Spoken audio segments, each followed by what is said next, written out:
Sa patuloy na pagbangon ng mga kababayan sa Pilipinas dahil sa pinsalang dulot ng Typhoon Gamy o Bagyong Karina noong Hulyo, patuloy rin ang suporta ng isang Canadian charity na Global Medic.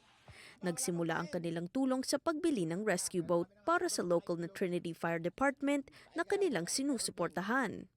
At ngayon, ginagawa na nilang prioridad ang pagbibigay ng ayuda sa mga apektado. They've done a lot of rescues for the first few days.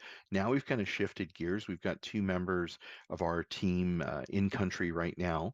So a couple of retired firefighters are there that are helping because obviously if they need more rescue efforts, they can help with that.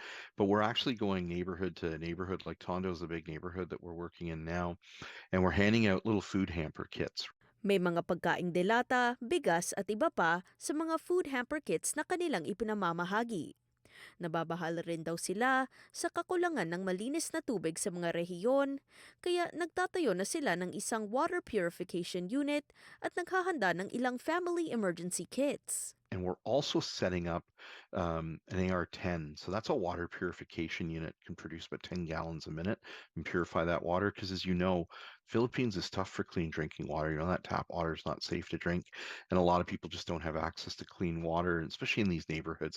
So they're setting up, a pump system and a purification system in order to give people in that area clean drinking water until the floodwaters recede.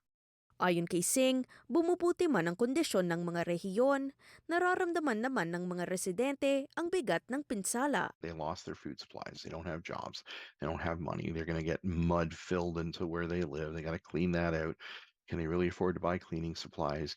How are they going to replace the food that they had? So that's why we're providing those kits, and where are they going to get their clean water? Which is why we're running, the water unit. So it's hard to watch because it's constantly the poorest of the poor that take the worst brunt of the impact of things like climate change, and then poor infrastructure with this flooding. Hinihikayat ni Singh ang mga komunidad sa Canada na tulungan ang kanilang organisasyon para maipagpatuloy ang kanilang pakikipagtulungan sa mga local community groups. Inaasahan nila na sa pamamagitan ng kanilang mga tulong, mapapabuti ang kakayahan ng mga Pilipino sa pagtugon sa mga susunod na kalamidad.